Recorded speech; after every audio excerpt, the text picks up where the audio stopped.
Musa Suya. No one in the village knew the source of Malam Musa's suya, except for Joy. She watched as Musa brought out the body from his giant fridge, placed it on a table and started cutting. She was terrified and moved backwards to run out of Musa's house, but a plate fell down making a sound. Musa ran to see who just found out his secret, and it appeared to be his lover, Joy. In a town called Ajegunle lived peaceful and friendly people. The people were known for their undying zeal towards their various businesses. Various people came into the village to buy and sell, and since the people of Ajegunle were very friendly and welcoming, they welcomed everyone that came to buy and sell.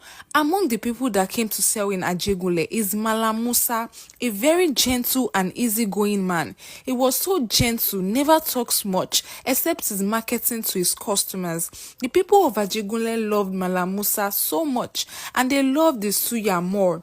Every time they passed a stall, they were welcomed by the aroma of sizzling beef that pulled people like hands to sugar.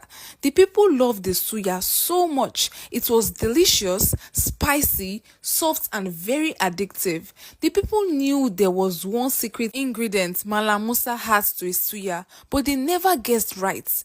Malam Musa had so many competitors because of his suya. Ever since they came into the town several years ago, the people abandoned their old suya vendors and made him their favorite. The old suya vendors were so angry, but when they ate a suya, they knew why the people chose him over them.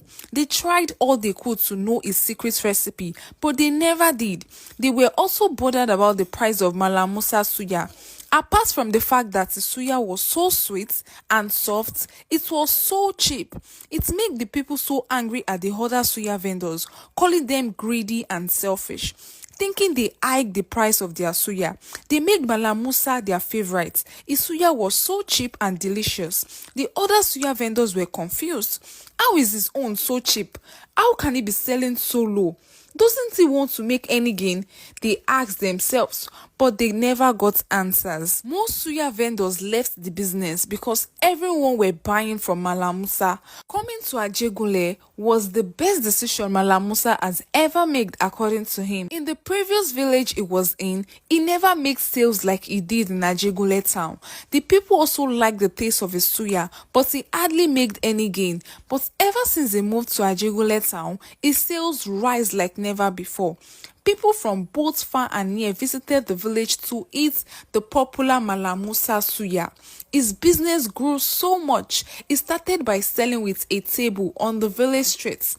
Soon he expanded. He upgraded to a mini shop. He had so many customers. They would line up even before the suya is ready, screaming, "Musa, my friend, Nami first reach here, oh. Musa, I want plenty pepper, oh. Musa this, Musa that." The people shouted, begging to have a taste of his suya. Soon, Musa couldn't handle the business alone anymore. It was draining for him. He was working so hard. He thought long and hard and decided to break his one rule of not hiring someone. Musa did all of his suya business himself. So many people went to him begging for a job. Some even offered to be a social media manager to expand his business to the city, but Musa rejected their offer. He never listened to them, but it became so much for him to handle. He broke his rule and hired 3 people. They had to assist him in selling alone. They are not involved in the meat cutting, washing process. This kind of bothered his workers. Musa is meant to supervise them while they do most of the work, but instead, Musa was doing most of the work. He had 3 shops at different bus stops. Musa would cut, wash, and boil the meat in his